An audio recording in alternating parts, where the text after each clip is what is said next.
चलिए जल्दी से शुरू करते हैं आज का अपना टॉपिक जो हमको वन शॉट में एक साथ खत्म करना है, जिसका नाम है retirement of a partner.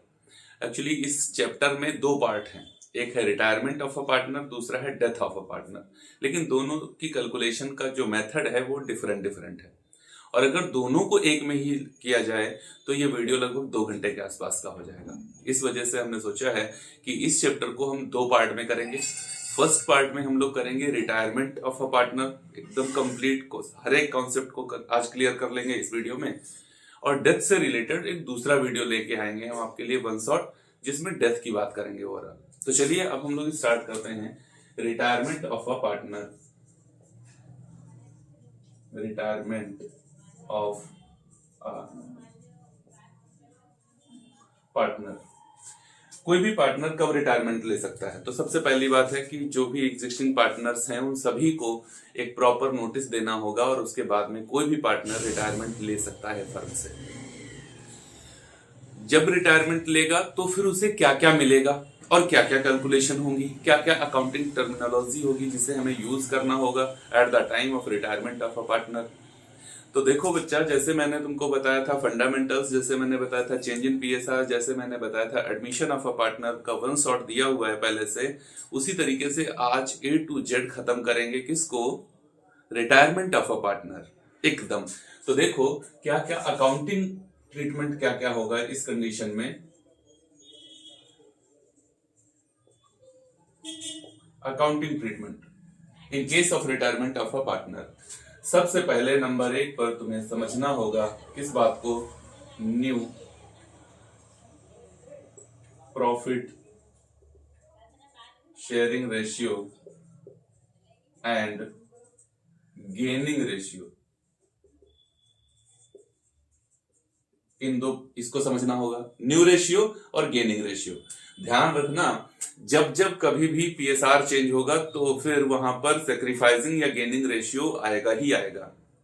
Okay, अब दूसरी कंडीशन क्या क्या पढ़ना पड़ेगा तुम्हें? नंबर 2 पर गुडविल का adjustment, adjustment of goodwill. Adjustment of goodwill जब हो जाए, बिल्कुल वही है, तो फिर नंबर 3 पर revaluation of assets and liabilities. Number 4 पर एडजस्टमेंट ऑफ एक्युमुलेटेड प्रॉफिट्स।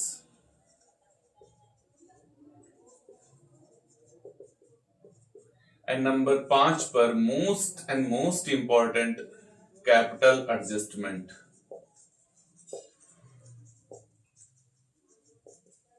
ये 5 पॉइंट समझने हैं और हम लोग आज पांचों को कवर कर लेंगे अपने इस वीडियो में। New profit sharing ratio, gaining ratio आपको बता दूंगा, एडजस्टमेंट ऑफ गुडविल बता दूंगा, revaluation of assets and liabilities बता दूंगा, एडजस्टमेंट ऑफ एक्युमुलेटेड प्रॉफिट्स बता दूंगा, कैपिटल एडजस्टमेंट बता दूंगा। सब कुछ इसी वीडियो में आपको ए टू जेड मिल जाना है। तो चलिए स्टार्ट करते हैं। सबसे पहले जानना किसको? न्यू प्रॉफिट शेयरिंग रेशियो को। New profit sharing sharing ratio and gaining ratio. Suppose that A, B, C are partners, profit sharing ratio 3, 2 and 1. 3, 2 and 1. B retires.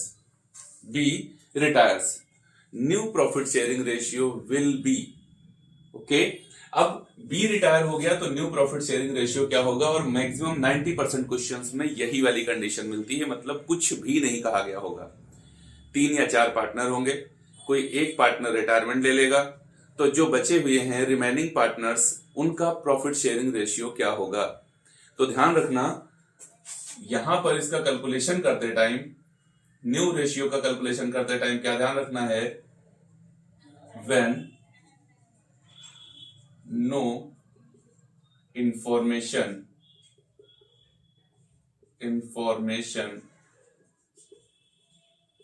is given related to new PSR।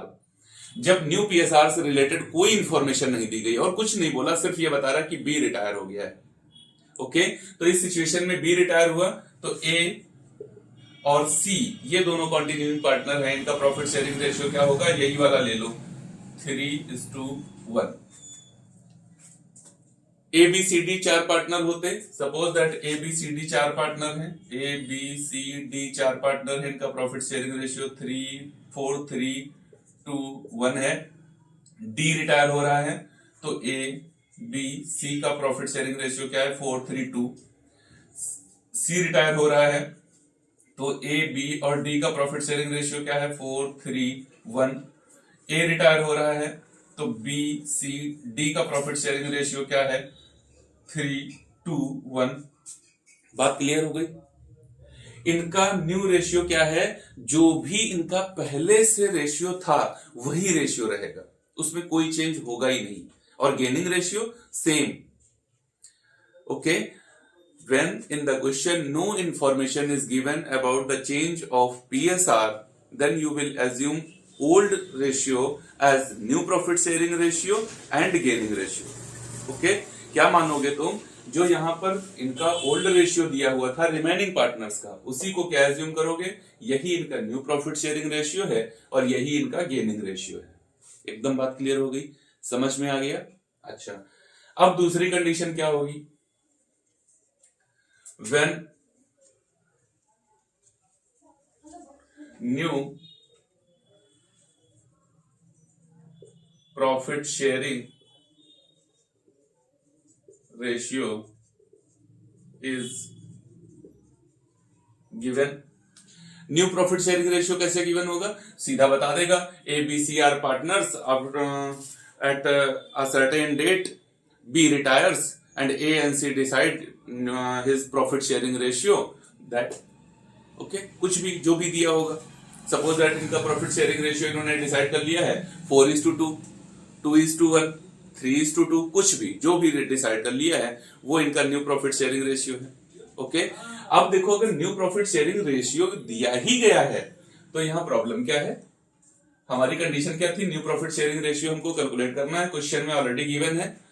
तो फिर जब new PSR दिया रहेगा तो क्या करोगे, gaining ratio का calculation कर लोगे, गेनिंग रेशियो का कैलकुलेशन कर लोगे। तो फिर गेनिंग रेशियो कैसे निकालोगे,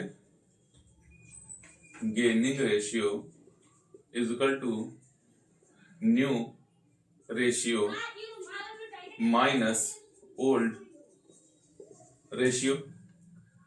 okay, new ratio minus old ratio करोगे तो क्या आ जाएगा, गेनिंग रेशियो आ जाएगा। क्लियर है एकदम। अच्छा, अब देखो जो कंडीशन होगी, ये पहली सिचुएशन हो गई कि यहां पर कोई रेशियो दिया ही नहीं गया होगा तो ना न्यू रेशियो करोगे ना गेनिंग रेशियो करोगे, जो भी रिमेनिंग पार्टनर रह गए उन्हीं का जो रेशियो था वही वाला रेशियो उनका न्यू प्रॉफिट शेयरिंग रेशियो है, वही उनका गेनिंग रेशियो है। क्वेश्चन में न्यू रेशियो ऑलरेडी गिवन है तो क्या करोगे, फिर ओल्ड भी है न्यू भी है, न्यू माइनस ओल्ड करोगे, गेनिंग रेशियो आ जाएगा। अब बात आती है कि सर कुछ भी नहीं है और जो पार्टनर रिटायरिंग पार्टनर है वो अपना शेयर किसी को दे के जा रहा है, इस सिचुएशन में कैसे कैलकुलेशन करेंगे, वो सिचुएशन कौन सी होगी। तो चलिए अब हम लोग समझते हैं कि कैलकुलेशन कैसे करेंगे, how to calculate new ratio. तो यहां पर देखो, how to calculate new PSR, कब, जब रिटायरमेंट की सिचुएशन है। रिटायरमेंट की सिचुएशन पहली तो यही होती है कि ओल्ड एक पार्टनर जो रिटायर हो रहा है वो चला गया और कुछ भी क्वेश्चन में बोला नहीं, कुछ क्वेश्चन में नहीं बोला गया, ठीक ना। फर्स्ट सिचुएशन क्या है, इफ क्वेश्चन इज साइलेंट, अगर क्वेश्चन साइलेंट है तो ए बी सी पार्टनर हैं, 3:2:1 इनका शेयर है, बी रिटायर हो गया, ए का शेयर अभी भी यही है और सी का शेयर अभी भी यही है, यही इनका ओल्ड रेशियो है, यही इनका न्यू रेशियो, यही इनका न्यू ओल्ड रेशियो था, यही इनका न्यू है और यही इनका गेनिंग है। Okay, clear. दूसरी situation, when retiring partner surrender his share to remaining partner equally. दूसरी सिचुएशन क्या बोल देगा कि जो रिटायरिंग पार्टनर है वो तो जा रहा है लेकिन अपना शेयर बराबर बराबर दे के जा रहा है ए को और सी को, मतलब रिमेनिंग पार्टनर कोई भी हो उनको अपना शेयर बराबर बराबर दे के जा रहा है। बताओ कैलकुलेशन कैसे करेंगे। तो देखो मेरे क्वेश्चन में बी रिटायरिंग पार्टनर है, बी का शेयर है क्या, बी का शेयर है 2 6 है ना, 3 2 5 1 6 और ये बराबर बराबर दे के जा रहा है ए और बी को, ए और सी को। तो इसका 1/2 कर लो, कितना आएगा 2 1 2/12। 212 दे रहा है ए को और 212 दे रहा है बी को। अब इस सिचुएशन में कैसे कैलकुलेशन करोगे, तो ए का शेयर क्या होगा, जैसे वहां पर एडमिशन ऑफ अ पार्टनर में माइनस करते थे यहां पर प्लस कर लेना बस। इसका ओल्ड रेशियो देखो, ए का क्या था 3:6 था, ओल्ड रेशियो क्या था 3:6 प्लस 212 इसको मिल जाएगा किससे, बी से। कितना मिल जाएगा 212 बी से। इसका न्यू रेशियो क्या हो जाएगा 12 ले लो एलसीएम, 12 6 दूनी 12 3 दूना 6 प्लस 2 8 12। बी का शेयर क्या हो जाएगा, बी शेयर, इसका शेयर क्या था 1/6 था पहले, फिर इसको कितना मिल गया 212 मिल गया, 12 ले लो 6 दूना 12 2 1 2 प्लस 2 4 12। ओके, इसका मतलब है न्यू पीएसआर क्या हो गया, न्यू पीएसआर क्या हो गया ए और सी का 8 = 4 या फिर 2 = 1। गेनिंग रेशियो निकालना हो तो इनका अगर गेनिंग रेशियो निकालना हो तो गेनिंग रेशियो 1:1 आएगा, क्योंकि ये देखो क्या गेन कर रहे हैं, इक्वली तो ले रहे हैं दोनों, उससे 1:1 आएगा। कैलकुलेशन करके बता रहा हूं, इस वे वाला फॉर्मूला लगा देंगे। ए क्या गेन करेगा, a new minus old, new क्या है 8 12 माइनस ओल्ड, ओल्ड क्या था 3 6 ले लो 12 8 और 6 दूनी 12 2:2/12।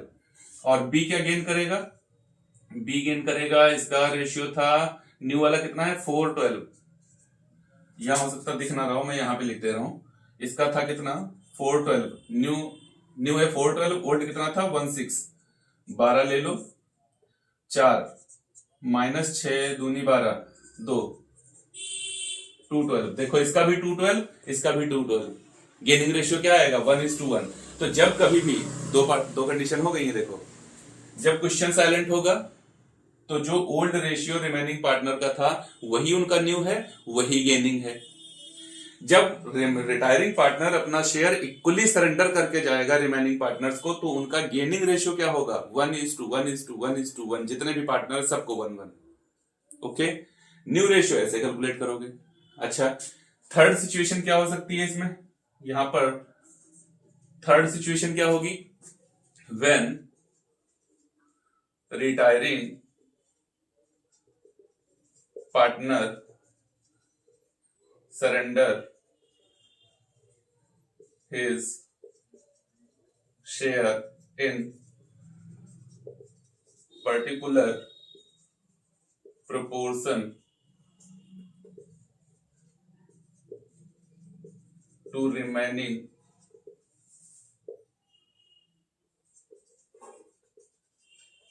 पार्टनर्स। ये रिमेनिंग पार्टनर्स को अपना शेयर ना एक पर्टिकुलर प्रोपोर्शन में देके जा रहा है। जैसे बी जा रहा है, बी का शेयर क्या है 2/6, यहां देख लो 2/6 है, 2/6 का ये 2/3, 2/6 का 2/3 ए को दे रहा है और 1/3 बी को दे रहा है। किसको, ये 2/3 ए को और 1/3 बी को देके जा रहा है।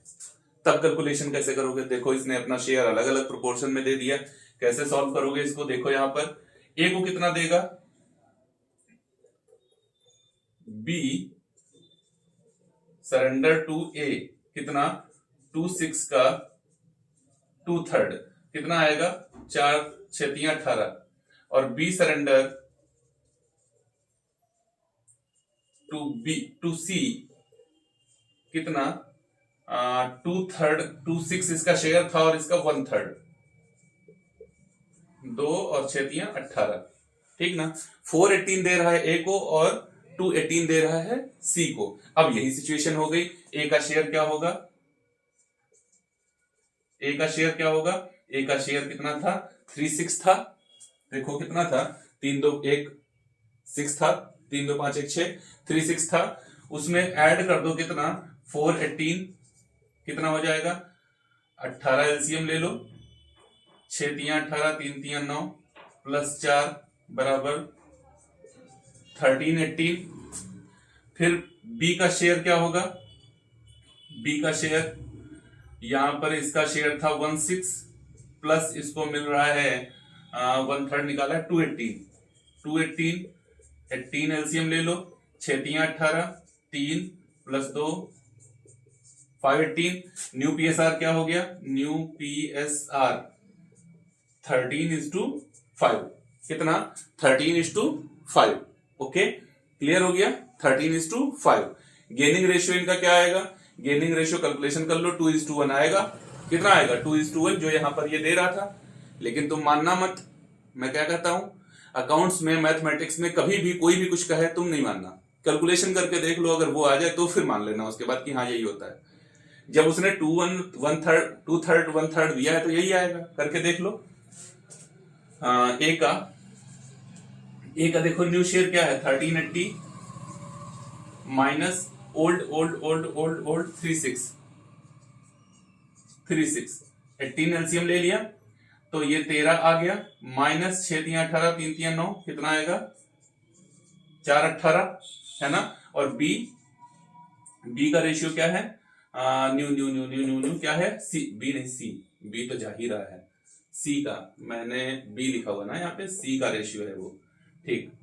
नया है उसका 518 माइनस ओल्ड क्या था 16,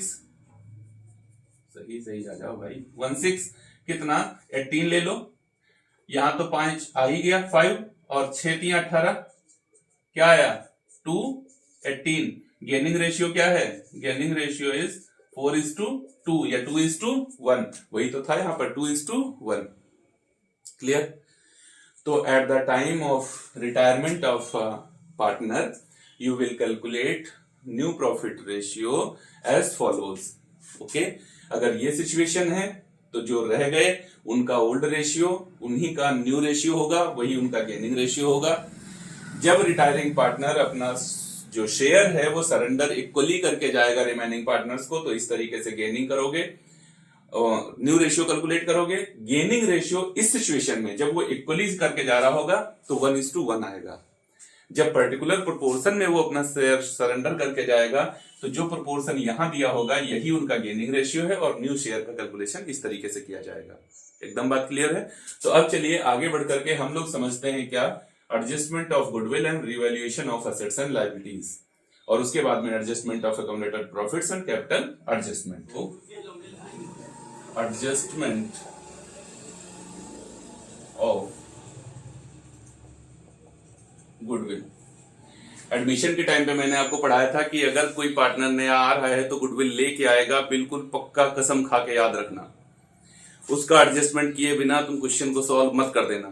कोई अगर गुडविल क्वेश्चन में दिख नहीं रही है तो फिर वो हिडन है, उसका कैलकुलेशन करना, सॉल्व करना, एडजस्ट करना, उसके बाद ही आगे बढ़ना। वही बात यहां पे भी बता रहा हूं, यहां पर भी हिडन गुडविल हो सकती है। गुडविल का कैलकुलेशन करना, उसका एडजस्टमेंट करना, और फिर उसके बाद में ही आगे बढ़ना। जब नया पार्टनर आया था तो बाकी के एग्जिस्टिंग पार्टनर्स ने उससे कहा था कि तुमको गुडविल का अमाउंट लेके आना पड़ेगा। तो जो रिटायरिंग पार्टनर है, जो फर्म को छोड़ के जा रहा है, जब वो जाएगा तो फिर अपने हिस्से की गुडविल को लेके जाएगा कि नहीं जाएगा, लेके जाएगा ना। तो फिर पक्का मान लेना जब कभी भी रिटायरमेंट होगा तो तुम्हें उसका शेयर ऑफ गुडविल पेमेंट करना पड़ेगा। कैसे पेमेंट करोगे, कैसे कैलकुलेशन करोगे, आओ उसको बहुत आसान से समझ से लेते हैं। बहुत सिंपल है, इधर वो वाली प्रॉब्लम नहीं है एडमिशन जैसी। यहां पर क्या होगा, फर्म की गुडविल का वैल्यूएशन किया गया होगा। Suppose that A B C are partners, A B C are partners, PSR 3 2 1। B retires, कौन, B retires, and goodwill of the firm valued at 1,80,000। तो क्या करना है, सबसे पहले बी रिटायर हो रहा है, B is share of goodwill calculate कर लो। 1/18 तो फर्म की गुडविल है ना, इंटू 2/6 है ना, कितनी 2/6, और इसको सॉल्व कर लो। 6 18 बराबर कितनी आ जाएगी इसकी गुडविल, 60,000 रुपए गुडविल इसकी है ना, कितनी इसकी है, 60,000 इसकी है। तो फिर 60,000 को ये तो लेके रहेगा, ये लेके जाएगा। मैंने आपको बताया था कि जब भी किसी पार्टनर को कुछ देना हो, पेमेंट कैश में नहीं होता, एक साथ होता है, एक एक पार्ट का पेमेंट नहीं होता। ये केवल गुडविल थोड़े ले जाएगा, ये रिवैल्यूएशन में प्रॉफिट ले जाएगा या लॉस ले जाएगा, एकुमुलेटेड प्रॉफिट्स ले जाएगा, अपनी कैपिटल ले जाएगा, तो सब कुछ एक साथ दिया जाएगा। कैलकुलेशन सबका अलग अलग करना है। तो किसी भी पार्टनर को कुछ भी देना हो तो मैंने क्या कहा था कि यहां पर उसको कैसे लिख देना, जिस पार्टनर को कुछ देना हो उसका कैपिटल क्रेडिट कर दो। क्या लिख दो, टू बीज कैपिटल अकाउंट कितना, 60,000। अब इसको ये 60,000 देगा कौन, तो जो गेनिंग पार्टनर होंगे वो देंगे। अभी मैं पीछे पढ़ा के आया हूं कि जब क्वेश्चन साइलेंट हो जाएगा तो रिमेनिंग पार्टनर का जो शेयर पहले था वही उनका न्यू शेयर हो जाएगा। तो फिर इसको देंगे कौन, is capital account debit and seize capital account debit. ये लोग दोनों मिलकर के इसको गुडविल का पेमेंट करेंगे। कैसे, 3:1 में। अब 60,000 को 4 से डिवाइड कर लो तो कितना आता है, 15,000। इसका मतलब है 45,000 रुपए ए देंगे इसको और 15,000 रुपए सी देगा इसको, और इसको मिल जाएगा 60,000। तो हमेशा क्वेश्चन में कैलकुलेशन ऐसे ही करोगे।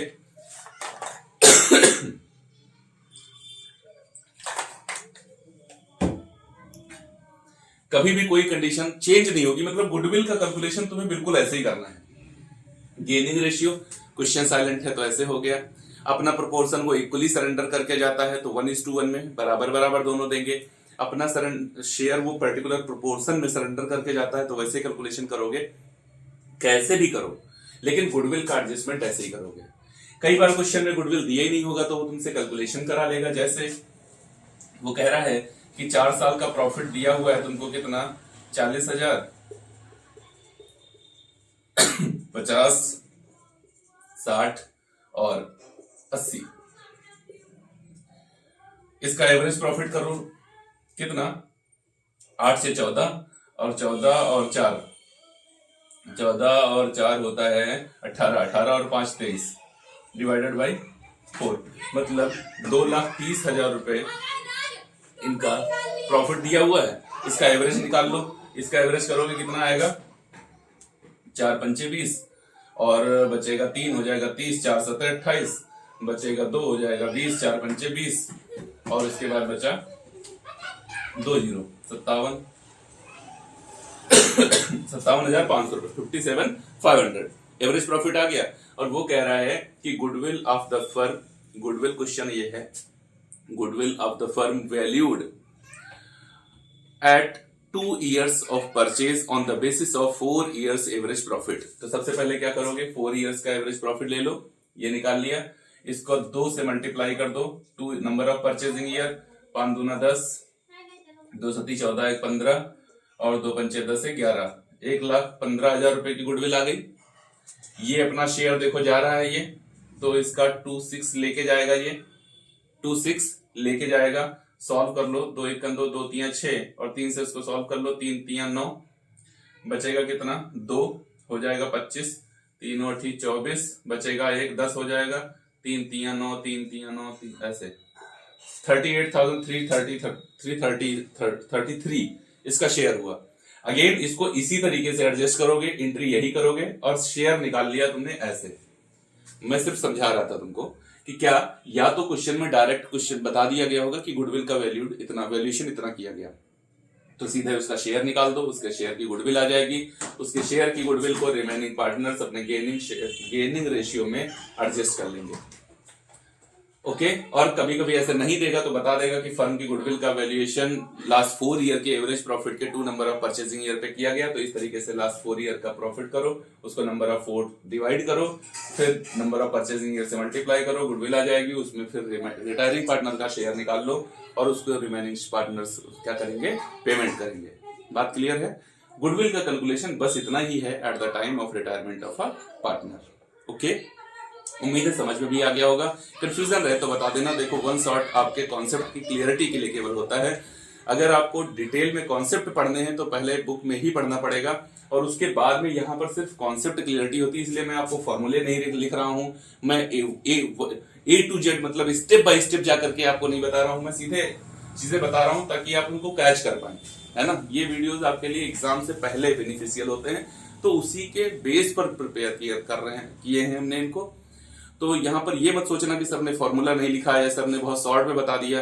तुम्हें शॉर्ट में ही तो चाहिए, इसीलिए तो वन शॉट में आए हो। नहीं तो क्या ये पॉसिबल है कि एक दिन में रिटायरमेंट पढ़ा दिया जाए। चलो, अब दूसरे नंबर पर देखते हैं रिवैल्यूएशन। दूसरे नहीं बल्कि ये है तीसरे नंबर का, revaluation of assets and liabilities. और इस कंडीशन में तुम बनाते हो रिवैल्यूएशन अकाउंट।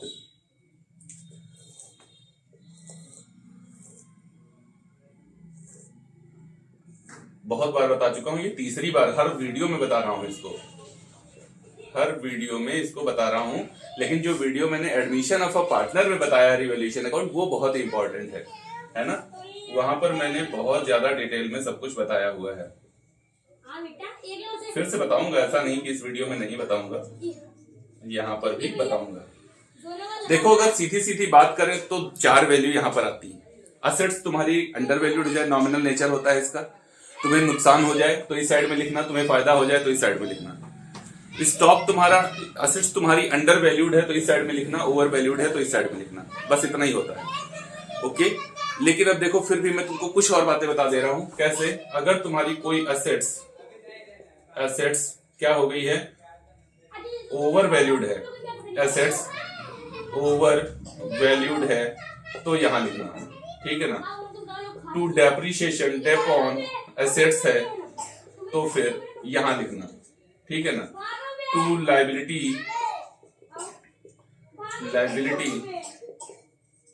इंक्रीज हो रही है तो फिर यहां लिखना। टू अननोन लायबिलिटी मिल रही है, टू अननोन लायबिलिटी मिल गई क्वेश्चन में तो फिर यहां लिखना, ठीक है ना। टू प्रोविजन फॉर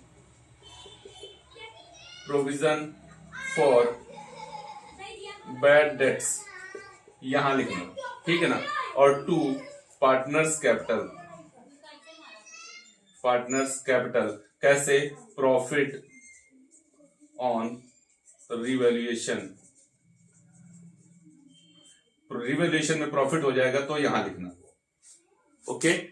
अब इसका अपोजिट कर लो, यहां पर बाई असेट्स अंडर वैल्यूड तो यहां लिखना, बाई एसेट्स एप्रिसिएटेड, एसेट्स का वैल्यू बढ़ जाए तो यहां लिखना, बाई अननोन एसेट्स मिल जाए जिसको तुम जानते ही नहीं थे तो यहां लिखना, by decrease in liability decrease हो जाए तो यहां लिखना, ओके। क्लियर है ना। और क्या करना है, और इसके बाद में क्या करना है, यहां पर बाई पार्टनर्स कैपिटल अकाउंट, ये कब लिखना है?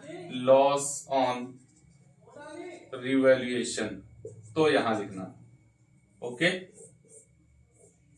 ये होता है रिवैल्यूएशन अकाउंट का फॉर्मेट, ओके। यहां अब एक बात बता दे रहा हूं, सिर्फ यहां लिखना आपको बता रहा हूं, डिजिट्स नहीं बता रहा हूं कैसे करेंगे। लेकिन एक बात बताऊंगा, ओवर वैल्यूएशन और अंडर वैल्यूएशन में कंफ्यूज मत होना। 2-3 बातें इंपॉर्टेंट बता रहे हूं इससे रिलेटेड। सपोज दैट कोई स्टॉक है ना, कोई एसेट्स है जो अंडर वैल्यूड हो गई है, अंडर वैल्यूएशन। सपोज दैट तुमने ना स्टॉक का वैल्यू 180 लिखा हुआ है बुक में, जो 10% से अंडर वैल्यूड है। तो अंडर वैल्यूएशन को निकालने के लिए 100 के साथ रेट माइनस कर देना। यहां 100 से 10 माइनस करोगे 90 आ जाएगा, 9 दूनी 18। वैल्यू कितनी लिखोगे अंडर वैल्यूएशन में? 20,000।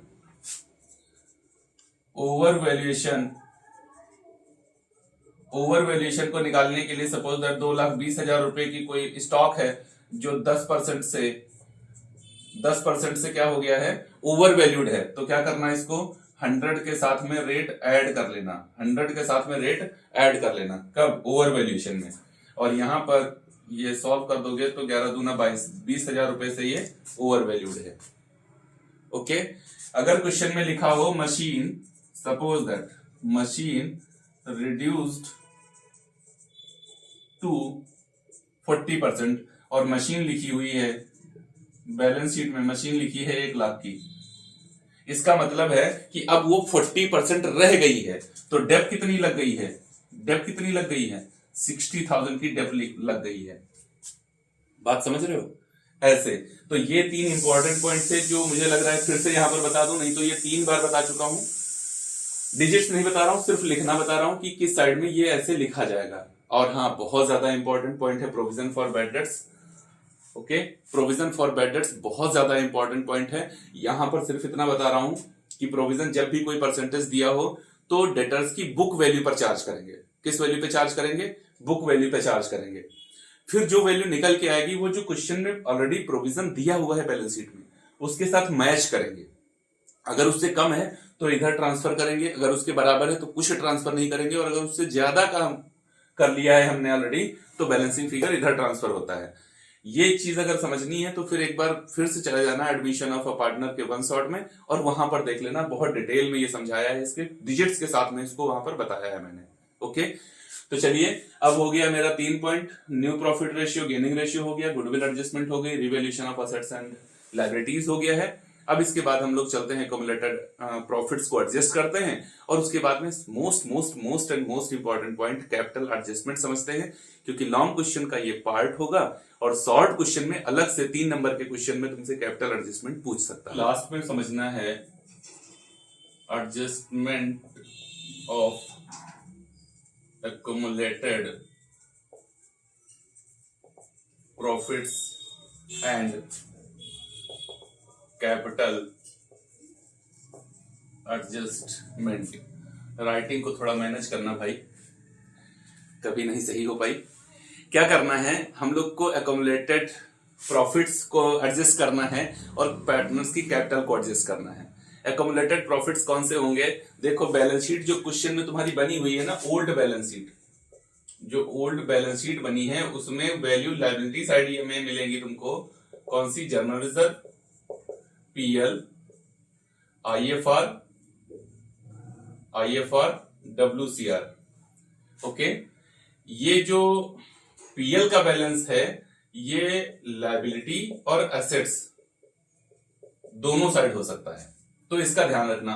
अगर एसेट साइड हो तो लॉस होता है और लायबिलिटी साइड हो तो प्रॉफिट होता है। लायबिलिटी में भी लिखा हो लेकिन डेबिट बैलेंस ऑफ पीएल लिखा हो तो भी लॉस होता है। ये है एक्युमुलेटेड प्रॉफिट्स।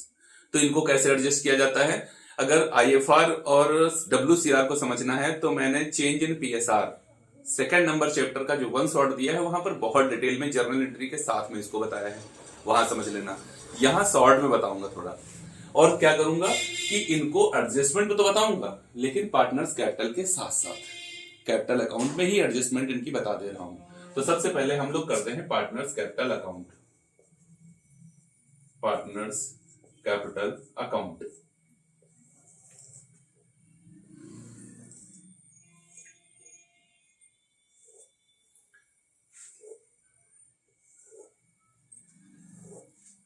और जैसे क्वेश्चन हम करा रहे हैं ये वाले क्वेश्चन आपको प्रैक्टिस करने के लिए कहां मिलेंगे, तो सीबीएसई में डीके गोयल की जो बुक चलती है 12th क्लास में, उसमें ये सारे क्वेश्चन तुमको इसी कंडीशन पर बेस्ड मिल जाएंगे।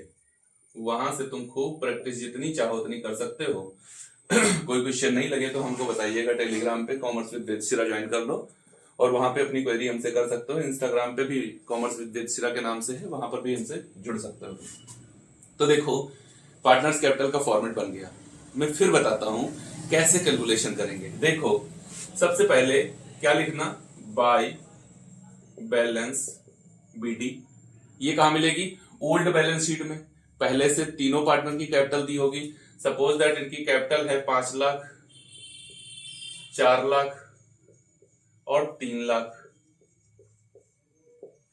फिर क्या करना, इसके बाद क्या लिखेंगे, पार्टनर जा रहा है ना, अपनी गुडविल लेके जाएगा, अपनी गुडविल लेके जाएगा। अभी हम लोगों ने क्वेश्चन उधर जर्नल एंट्री करी थी, A's capital account debit, B's capital account debit, no A's capital account debit, C's capital account debit to B's. मेरे क्वेश्चन में बी ही रिटायर हो रहा है। कौन? बी रिटायर हो रहा है, ठीक ना। तो देखो एंट्री क्या करी थी तुमने, A's capital account debit, C's capital account debit to B's capital, means gaining partners capital account debit to sacrificing partner. और वैसे यहां ऐसा नहीं होता, यहां होता है remaining partners capital account debit to retiring partners capital account. तो एंट्री में कौन क्रेडिट था, एंट्री में क्रेडिट कौन था, क्या लिखा था, A's capital account debit, C's capital account debit to B's capital. Okay, तो जब बी के अकाउंट में पोस्ट करने आओगे तो क्या लिखोगे क्रेडिट साइड में, बाय एस कैपिटल अकाउंट। ए ने कितना दिया था इसको, 45,000, बाय सीज कैपिटल अकाउंट, उसने इसको कितना दिया, 15,000। ये कहां से लाए हैं, अभी जो पिछले जर्नल एंट्री करी थी वहां से बैलेंस उठा लिए, ठीक है ना। तो गुडविल का एडजस्टमेंट, लेकिन अभी तो आधा हुआ ना, डेबिट साइड में भी तो एडजस्ट करना पड़ेगा। क्या लिखोगे, retiring partner to B's capital account, और ए ने इसको कितना दिया 45 और सी ने कितना दिया 15। याद रखना गुडविल का एडजस्टमेंट ऐसे दोनों साइड में होता है, इधर रिमेनिंग पार्टनर्स के नाम आते हैं, इधर रिटायरिंग पार्टनर का नाम आता है। नाम रिमेनिंग पार्टनर के होते हैं, लेकिन अमाउंट जो वो पे करेंगे वो दोनों उनके रिटायरिंग पार्टनर के कॉलम में होते हैं। जर्नल एंट्री का रूल है एकदम लेजर पोस्टिंग वाला, वही लगता है। इसके बाद क्या करोगे, इसके बाद में रिवैल्यूएशन में तुम्हें प्रॉफिट हुआ या लॉस देख लेना।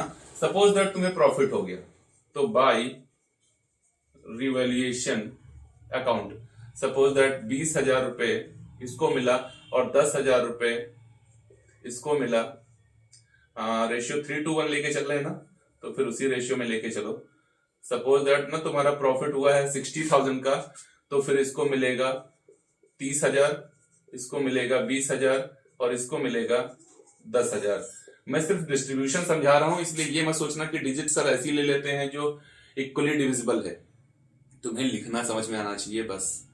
डिजिट्स तो अभी तक इतना तो कैलकुलेशन सीख ही गए होगे कि कोई भी डिजिट होगी उसको सॉल्व कर लोगे उसके रेशियो में, है ना। ओके, इतना कर लिया, फिर उसके बाद कहां जाओगे, बैलेंस शीट में जाओगे और देखोगे यहां पर क्या क्या बैलेंसेस दिए हुए हैं। ओके, सपोज जर्नल रिजर्व तो मिलता है तो इधर ही आता है, बाई जर्नल रिजर्व 1,20,000 है, तो 60,000 इसको मिल गया, 40,000 इसको मिल गया और 20,000 इसको मिल गया।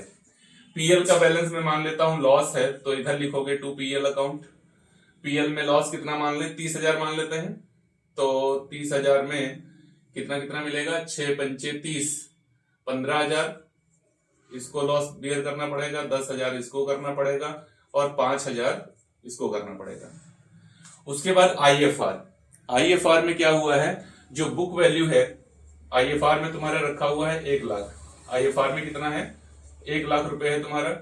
जो बुक वैल्यू है इन्वेस्टमेंट की, ये इन्वेस्टमेंट पर होता है, इन्वेस्टमेंट की जो बुक वैल्यू है वो 4 लाख है और जो मार्केट वैल्यू है वो 340 है, 340, ठीक है ना। 60K कितना आ जाएगा, 60K, 60,000 रुपए का लॉस हो गया। ओके, ये बात समझ में आई। एक दो मैंने 2 बार इरेज भी कर दिया तो पता नहीं तुम्हें समझ में आया होगा कि नहीं। देखो मार्केट वैल्यू कितना, 4 लाख, सॉरी बुक वैल्यू कितनी है 4 लाख और मार्केट वैल्यू कितनी है 3,40,000। 4 लाख में तुमने खरीदा था, आज बेचने जाओ 340 का बिक रहा है, तो फिर तुम्हें लॉस कितना हो रहा है 60,000 का।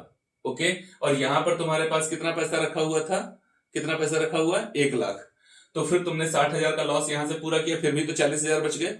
वो 40,000 क्या करोगे, पार्टनर्स को दोगे। तो क्या यहां पर लिखोगे, बाई IFR। अब 40,000 को 3:1 में डिवाइड करोगे कितना आएगा, तो 40,000 को 6 से डिवाइड करोगे, ये तो पॉइंट में आ जाएगा। 40,000 को 6 से डिवाइड करोगे तो 6 6 36, 6 6 6 आता जाएगा ये। एक काम करते हैं, इसको थोड़ा चेंज ही करते हैं, इसको क्या करते हैं ना, यहाँ पर 360 ले लेते हैं। 360 तो माइनस करोगे कितना लॉस हुआ 40,000 का, 40,000 1 लाख से रिकवर करोगे तो फिर प्रॉफिट कितना बचा, 60,000 रुपए का प्रॉफिट बचा पार्टनर्स के लिए। अब 60,000 को यहाँ पे डिवाइड करोगे तो कितना आएगा, कितना 6 से, तो 10,000, 30,000, 20,000 और 10,000। ओके, यहां पर WCR में तुम्हारे पास 30,000 रुपए रखे हुए हैं और कोई क्लेम है ही नहीं। WCR में 30,000 रुपए रखे थे, कोई क्लेम नहीं है तुम्हारे पास, तो पूरे 30,000 रुपए किसको मिल जाएंगे, पार्टनर्स को मिल जाएंगे बाय WCR। कितना, फिर से इसको जब डिवाइड करोगे 30, 6 पंचे 30, 5 दिया 15,000, 10,000 और 5,000। ओके, ये देखो ये हो गया तुम्हारा एक्यूमुलेटेड प्रॉफिट्स का एडजस्टमेंट। जर्नल रिजर्व को ऐसे किया, IFR को कर लिया, WCR को कर लिया और PL को कर लिया। ये होते हैं एक्यूमुलेटेड प्रॉफिट्स और ऐसे एडजस्ट होते हैं। अब क्वेश्चन है उसके बाद साइलेंट, क्या है, क्वेश्चन साइलेंट है, तो फिर यहां इसका टोटल कर लो, इसी साइड में टोटल इसका बड़ा आएगा।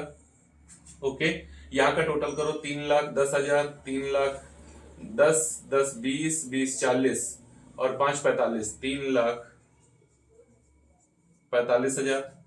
यहाँ टोटल करो 45 और 15 60, 60 और 20 80, 80 और 20 100 और 50 1,50,000, 5,50,000।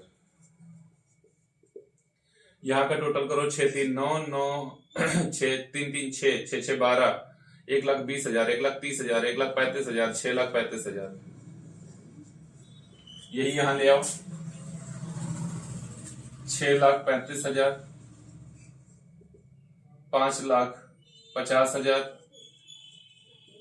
और 3,45,000। अब उसके बाद में देखो क्वेश्चन में देखना कि क्या बोल रहा है। फर्स्ट हो सकता है कि क्वेश्चन एकदम साइलेंट हो। जब क्वेश्चन साइलेंट होगा तो रिटायरिंग पार्टनर का बैलेंस उसके कहां ट्रांसफर किया जाएगा, लोन अकाउंट में। Okay, if question is silent then amount payable to retiring partner will be transfer to his loan account. Okay, अगर क्वेश्चन साइलेंट हो गया तो जो रिटायरिंग पार्टनर है उसका पेमेंट जो तुम्हें करना है वो कहां डालोगे, उसके लोन अकाउंट में। ओके, तो यहां पे लिख देंगे टू बीज लोन अकाउंट।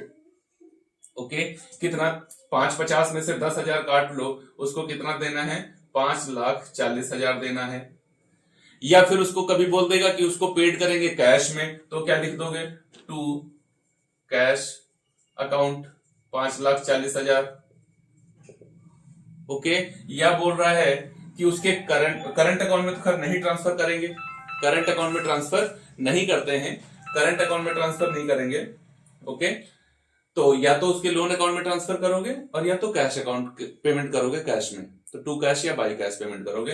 देख लेना यहां पर ये सिचुएशनल है, जैसा भी बोलेगा वैसा करोगे। ओके, ये वाली बात जो हमने लिखी वो सिचुएशनल है। अब उसके बाद में क्या होगा, तो जो रिमेनिंग पार्टनर्स बचे उनके बैलेंस, टू बैलेंस CD 635 में से 15,60 हटा दो, 60,000 हटा दो यहां से, तो कितना बचेगा, 6 लाख से 60,000 निकाल दो। 6 लाख से 60 निकालोगे तो 5,40 और 5,40 में 35 और जोड़ लो, 5,75, 5,75 है ना। और उसके बाद में 15 5 20 इसमें से निकाल दो, तो इसका कितना बचेगा, 3,25। बात क्लियर है।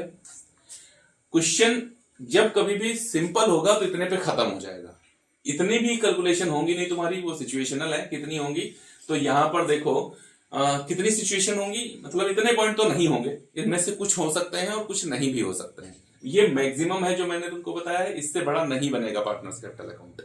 और अगर क्वेश्चन साइलेंट है, ज्यादा एक्सप्लेन नहीं कर रहा है, तो फिर बस इतने में हो जाएगा। अब बात आती है जर्नल एंट्री क्या करेंगे, है ना। तो देखो जर्नल एंट्री का मतलब है कि यहां पर जितना लिखा हुआ जो कुछ, इसके लिए पार्टनर्स कैपिटल अकाउंट है डेबिट। क्या है पार्टनर्स कैपिटल अकाउंट, इन सब के लिए पार्टनर्स कैपिटल अकाउंट डेबिट है। किन सब के लिए, इधर जो कुछ लिखा है इन सब के लिए है पार्टनर्स कैपिटल अकाउंट डेबिट, और जितना इधर लिखा है इसके लिए है टू पार्टनर्स कैपिटल अकाउंट। इस चैप्टर से वैसे जर्नल एंट्री पूछेगा नहीं, यहां से न्यूमेरिकल क्वेश्चन पूछा जाता है, यहां से और एडमिशन से। जब डिसोल्यूशन आएगा तो वहां से जर्नल एंट्री पूछेगा, लेकिन मैं बताता हूं। देखो इसकी एंट्री क्या हो रही है, यहां पर 20 आ रहा है ना, तो 20 यहाँ पर बी को ये मिल रहा है A's capital account debit, B's capital account debit, C capital account debit to B capital account, इसलिए ये इस साइड में पोस्ट है। यहाँ पर एंट्री क्या हुई है, revaluation account debit to A's capital to B capital to C capital, general reserve account debit to A to B to C, IFR debit to A to B to C, WCR account debit to A to B to C. यहाँ पर B's capital account debit to A to no A's capital account debit B, C capital account debit to B, इसीलिए देखो ए और सी में balance है। यहाँ पर A's capital account debit, B capital account debit, C capital account debit to PL। यहाँ पर इसका पेमेंट उसके लोन अकाउंट में किया जा रहा है, तो B's capital account debit to B's loan account, B's capital account debit to B's loan account, इसकी एंट्री क्या बनेगी, B's capital account debit to B's loan account. Okay, और यहां पर अगर उसको पेमेंट किया गया तो B's capital account debit to cash account, यहां पर इसके लिए क्या हो जाएगी, टू कैश अकाउंट, और बैलेंस शीट की कोई एंट्री नहीं होती, तो ये तुम्हारा हो गया कंडीशन। ओके, एकदम क्लियर है, एकदम क्लियर है। तो पार्टनर्स कैपिटल अकाउंट ऐसे बनेगा और पार्टनर्स के कैपिटल का एक्युमुलेटेड बैलेंस ऐसे ट्रांसफर किया जाएगा।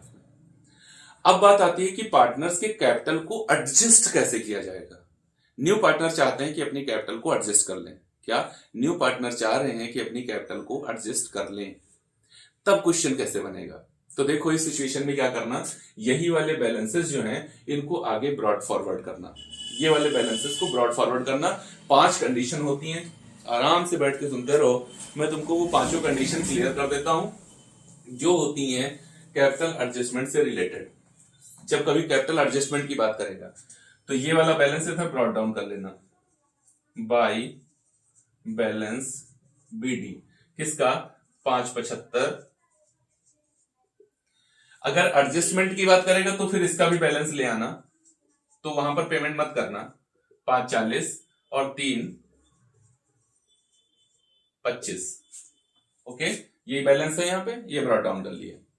अब फर्स्ट सिचुएशन क्या होती है, फर्स्ट सिचुएशन रिमेनिंग पार्टनर चाहते हैं कि उनका कैपिटल उनके PSR में सेट हो जाए।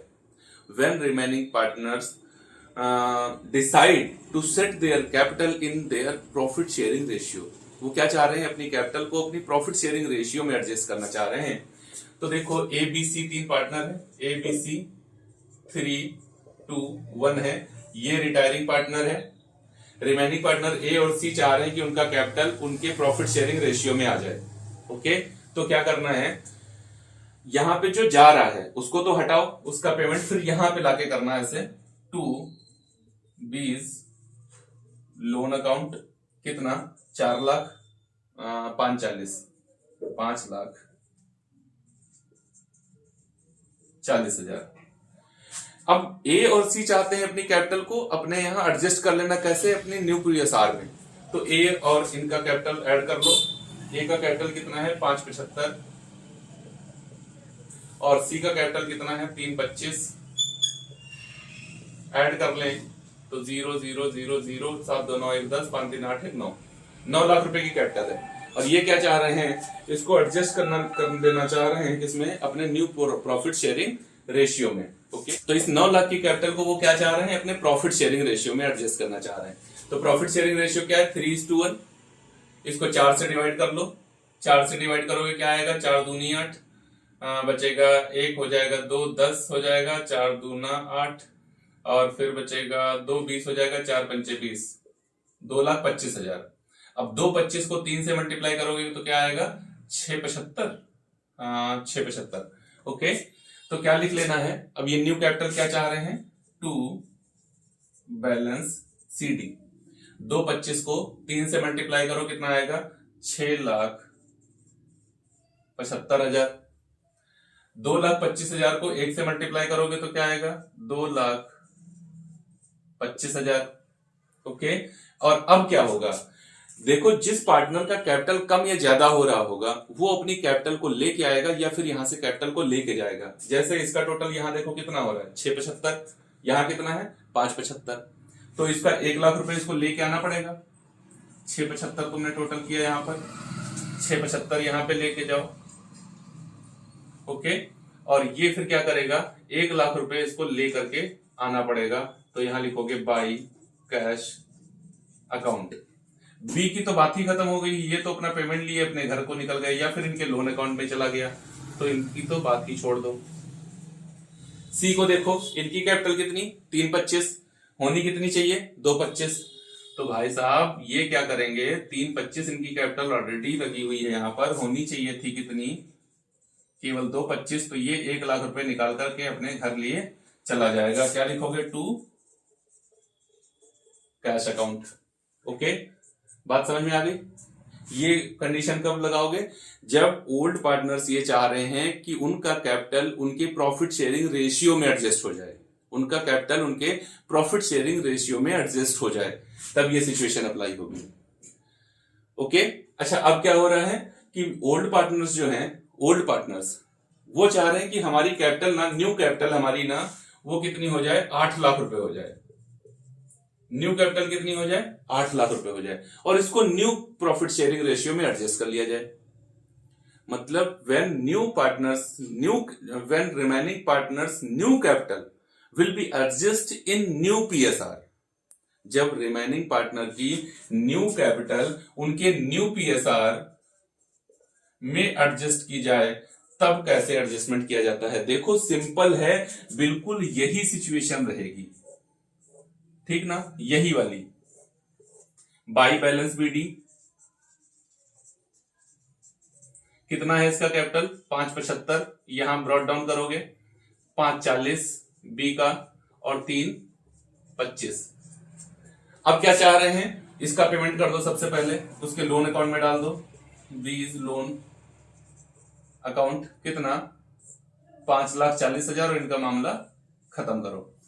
अब पार्टनर्स ने क्या डिसाइड किया कि हमारी न्यू कैपिटल हमारे न्यू पीएसआर में होनी चाहिए, तो डेबिट साइड में लिखो to balance CD. New capital क्या है 8 लाख, न्यू पीएसआर 3:1, मतलब इसकी कैपिटल होनी चाहिए 6 लाख और इसकी कैपिटल होनी चाहिए 2 लाख, है ना।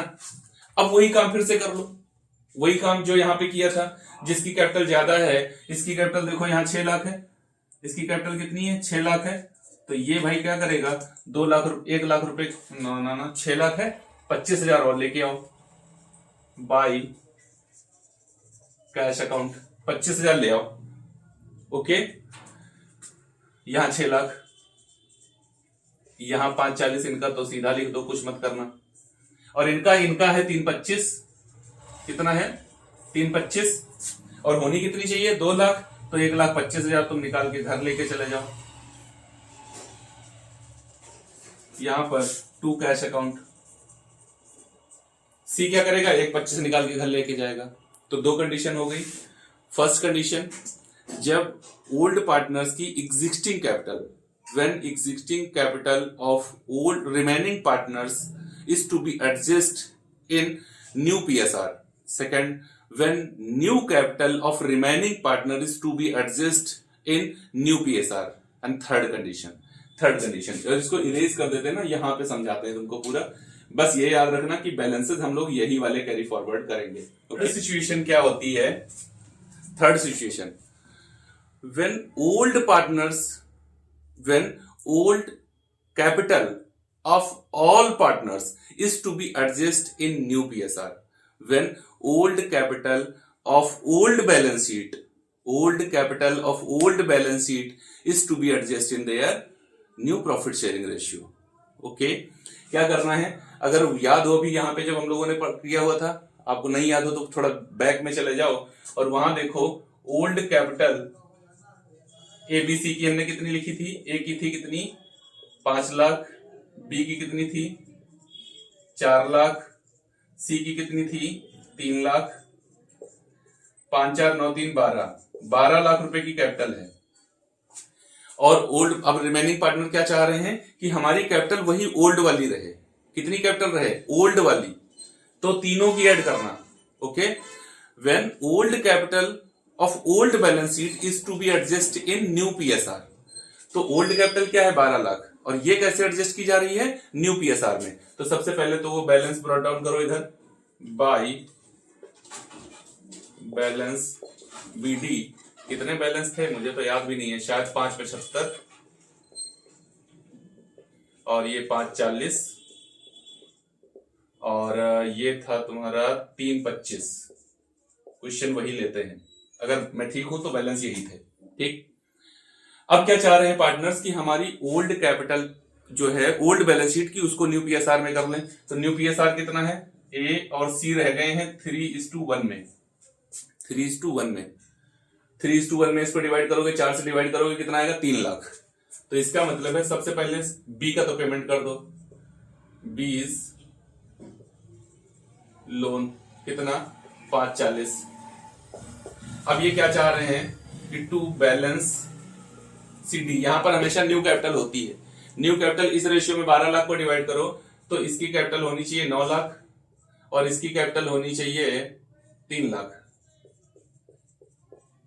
है कितनी कितनी, अब बस एडजस्ट कर लेंगे। देखो यहां इसका टोटल हो रहा है 9 लाख, यहां लेके आओ 9 लाख, इनकी कैपिटल है पहले 575, तो इसका मतलब है 325 इनको और लाना पड़ेगा बाई कैश अकाउंट। इसका तो टोटल ही कर दो, इनसे तो कोई मतलब ही नहीं रहता। और इसका कैपिटल कितना है, 3 लाख है, होना कितना चाहिए, इसका होना चाहिए 3 लाख, है कितना, 325। ये भाई निकाल के ले जाएगा। अभी तक कोई सिचुएशन नहीं है जिसमें इसको लाना पड़ जाए। ये तो हर बार निकाल के ले जा रहा है क्योंकि इसने पहले से ही बहुत पैसा लगा रखा था। 25,000 रुपए यहां पे भी निकाल ले जाएगा टू कैश अकाउंट। क्लियर, ऐसे एडजस्ट कर लोगे। अब जो फोर्थ और फिफ्थ कंडीशन है वो बहुत इंपॉर्टेंट है, वो बहुत ही ज्यादा इंपॉर्टेंट है। अब क्या चाह रहे हैं पार्टनर, फोर्थ कंडीशन सुनना अच्छे से। फोर्थ कंडीशन में पार्टनर्स चाहते हैं कि रिटायरिंग पार्टनर का पेमेंट हो जाए। Retiring partner is to be paid off, कितना, 540। Retiring partner is to be paid off, उसका पेमेंट हो जाए। And existing capital is to be in new PSR. Existing capital is to be in new PSR. जो existing capital है वो new PSR में हो जाए। एग्जिस्टिंग कैपिटल कितनी है, इसकी है 575 और उसकी कितनी है, सी की 325। तब ऐसे करोगे, when remaining partners decide to paid off retiring partner and adjust their capital in new profit sharing ratio, तब ये वाली सिचुएशन होगी। कैलकुलेशन कैसे करोगे, इसको ले लो, रिटायरिंग पार्टनर को कितना पेमेंट करना है, फिर रिमेनिंग पार्टनर का कैपिटल कितना है, सबका टोटल कर लो। तो ये हो जाता है 5 3 8 1 9 लाख, 9 5 14, 14,40,000। और 14,40,000 को क्या करो, न्यू पीएसआर में डिवाइड कर दो। 4 से इसको डिवाइड कर लो, 4 से इसको डिवाइड करोगे तो 4 तियां 12, बचेगा 2, हो जाएगा 24, 4 छन 24, 3,60,000। अब यहां लिखना टू कैश अकाउंट। अभी अच्छा बैलेंस ही नहीं ब्रॉट डाउन किए हैं। ये चौथी कंडीशन में फिर से लिखोगे बाई बैलेंस बीडी 575, 540 और 325। टू कैश अकाउंट, इसका पेमेंट कर दो। वो कह रहा है इसका पेमेंट हो ही जाए, लोन अकाउंट में नहीं डालना, पेमेंट ही करना चाह रहा है। और फिर to balance CD. To balance CD, to balance CD क्या वो चाह रहे हैं कि अब हमारी न्यू कैपिटल जो है ना न्यू पीएसआर में इस तरीके से हो जाए। तो 3:1 में इसको करो, तो 3 से इसको मल्टीप्लाई करो, 3 6 18 और 3 3 9 1 10, 10,80,000 इसकी हो जाए और 3,60,000 रुपए की कैपिटल इसकी हो जाए। ओके, अब की इनको लाना पड़ेगा, सबको लाना पड़ेगा। तो इधर का ही टोटल कर लो, इधर 540 और इधर 360, यहां लेके आ जाओ, कितना, 1080, 540 और 360। कैपिटल होनी चाहिए कितनी इनकी, 10,80,000 है कितनी, 575। तो बाई कैश अकाउंट बाकी इनको लाना पड़ेगा कितनी, तो 5 ऐसे ही निकाल दो। फिर उसके बाद में 10 से 5 गया तो 5, यहाँ पर 7 से 7 जाएगा तो 0, और यहाँ पर उसके बाद में क्या बचेगा, 10 से 5 गया तो 5,05,000 रुपए इनको लाने पड़ेंगे। इसका कुछ नहीं, न लाना है न ले जाना है। इसको कितना लाना पड़ेगा, 25 है इसके पास, तो ये लेके आ जाए 35,000 रुपए ले आए तो फिर इसका काम हो जाए। ओके, तब ऐसे कैलकुलेशन करोगे। Fourth condition, when remaining partner decide to paid off retiring partner and adjust their capital in new PSR, तो ऐसे कैलकुलेशन करोगे। फिफ्थ कंडीशन इससे भी बढ़िया है, वहां पर क्या करना, बाई बैलेंस तो कर ही दो, बाई बैलेंस बीडी 575 और उसके बाद में ये 540 और उसके बाद में ये 325। अब रिमेनिंग पार्टनर क्या डिसाइड कर रहे हैं, रिमेनिंग पार्टनर डिसाइड क्या कर रहे हैं, वो चाह रहे हैं new partner is to be paid off, मतलब इसको 5,40,000 का पेमेंट हो जाए, and capital is to be in new PSR, capital is to be in new PSR, capital जो है वो न्यू पीएसआर में हो जाए। तो फिर 575 और 325 इसको भी ऐड करो, और वो चाह रहे हैं कि 1,50,000 रुपए हमारे कैश अकाउंट में भी बना रह जाए। वो क्या चाह रहे हैं, कैश अकाउंट मेंटेन ₹1,50,000, तो 1,50,000 यहां पर भी ऐड कर लो और इन सबको ऐड कर दो, कितना आएगा, तो यहां तक का ऐड करने पर 1440 आया था, उसमें एक 50 और ऐड कर लो, तो 1540 और 1590 कितना हो जाएगा, 1590। और फिर उसमें से माइनस क्या कर देना, एग्जिस्टिंग कैश, जो तुम्हारे पास पहले से कैश हो वो माइनस करना। लेकिन ध्यान रखना, अगर तुम्हारी बैलेंस शीट में सपोज दैट कैश का बैलेंस दिख रहा है 50,000, ओके, लेकिन उसमें लिखा था unknown creditor of ₹10,000 is paid of in cash, 50,000 रुपए के अननोन क्रेडिटर हैं जिनका कैश में पेमेंट किया गया है, तो फिर अब तुम्हारा 10,000 रुपए के क्रेडिटर हैं जिनका कैश में पेमेंट किया गया है, तो कैश कितना रह गया है, 40। या फिर तुम्हारे यहाँ कोई पुराने पेपर पड़े हुए थे, उनको तुमने बेच दिए और 1,000 रुपए तुमको वहां से मिल गए, तो अब कैश कितना है, 41। मतलब जब ये वाली एडजस्टमेंट आए, ओके, कौन सी, remaining partner decide, fifth condition, remaining partner decide to paid off retiring partner, adjust their capital in new PSR and maintain a balance in cash account, okay, तब तुम यहां पर कैश, जो एग्जिस्टिंग कैश माइनस करोगे, तो cash का transaction adjustment में जाके जरूर देख लेना कि कैश में किसको पेमेंट किए हो, वो तुम्हारी बैलेंस शीट के कैश को कम कर देगा, कैश में क्या रिसिप्ट हुई है वो तुम्हारी बैलेंस शीट की कैश को कम कर देगा, ओके। मैं मानता हूं सब कुछ ऐसा करने के बाद में 50,000 रुपए का कैश का बैलेंस तुम्हारे पास बैलेंस शीट में था, उसको माइनस कर दो, कितना बचा, 1540, इसको 4 से डिवाइड करो, क्या बचेगा, 4 3 12 बचेगा कितना, 3 हो जाएगा 34, 4 और 32, बचेगा 2, 4 पंचे 20 और 3 0, ओके, 385। अब इसको क्या करो, to cash account, retiring partner को पेमेंट करो, कितना, 540। और देखो भाई परेशान मत होना, ये वीडियो ऐसे, मतलब ये कंडीशन एक बार में तुमको सब समझ में नहीं आ जाएगा, कम से कम 2 बार देखोगे इसको और अलग अलग कंडीशंस में समझने की कोशिश करोगे, तभी समझ में आएंगी। ये मत सोचना कि मैंने एक वीडियो में बता दिया तो तुम्हें भी एक वीडियो में समझ में आ जाए, और नहीं समझ में आ रही इसका मतलब चीजें ठीक नहीं चल रही, नहीं, सब कुछ ठीक चल रहा है। एक बार में इतनी सारी चीजें नहीं समझ में आ जाएंगी, है ना, क्योंकि ये लेवल भी देखो ना, अभी 12th का चल रहा है, ओके। तो क्या करना है, टू कैश अकाउंट, इसका तो पेड कर दो इसको, फिर टू बैलेंस सीडी, 385 को 3 से मल्टीप्लाई करो, 3:2 में 3 में से मल्टीप्लाई करो, कितना आएगा, तो 3 0 0 ऐसे लिख लो, 3 5 15 के 5, 3 8 24 1 25, 3 3 9 और 2 11, 11,55,000, और इधर 385, टोटल कर लो, इस बार भी सभी को लेके आना पड़ेगा, 11,55,000, 5,40,000, 385, इधर के ही टोटल क्रेडिटर हैं तो वही यहां पे लेके आओ, 11,55,000, 5,40,000 और 3,85,000। कैलकुलेशन देख लेना कहीं पर ऊपर नीचे ना हो गई हो, वैसे मुश्किल है, कैलकुलेशन होती नहीं है गलत, लेकिन फिर भी हो सकती है। चलो अब देखो, ये सारे लोग कैश लेके आएंगे, भाई ये क्यों लेके आएगा, ये तो जा ही रहा, ये लेके जाएगा, लेके आएगा कुछ नहीं, तो ये तो पेमेंट कर दो, 11,55 से 5,75 माइनस कर दो, तो ये तो 4 0 ऐसे ही हो गए, फिर 15 से 7 जाएगा तो 8, 10 से 5 जाएगा तो 5, 580 लेके आएगा, 385 में से 325 माइनस कर दो तो ये 60,000 रुपए लेके आएगा। बात क्लियर है, समझ में आया। तो देखो ये है वो सभी कंडीशंस जितनी हम लोगों ने हमको रिटायरमेंट में पढ़नी है। रिटायरमेंट में क्या होता है, new profit sharing ratio, gaining ratio मैंने बता दिया, एडजस्टमेंट ऑफ गुडविल मैंने बता दिया, फिर उसके बाद में रिवैल्यूएशन अकाउंट मैंने समझा दिया, एकोमुलेटेड प्रॉफिट का एडजस्टमेंट मैंने बता दिया, उसके बाद पार्टनर्स कैपिटल मैंने बता दिया, फिर पार्टनर्स कैपिटल एडजस्टमेंट वो भी मैंने बता दिया, पूरी 5 की 5 कंडीशन। नहीं समझ में आई हूं, कहीं पर कोई डाउट रह गया हो तो जरूर बताना कमेंट बॉक्स में, हमें इंतजार रहता है आपके कमेंट का। पॉजिटिव नेगेटिव जो कुछ भी कहना हो कह सकते हो। मिलते हैं अगले वीडियो में और वहां पर देखेंगे death of a partner one shot.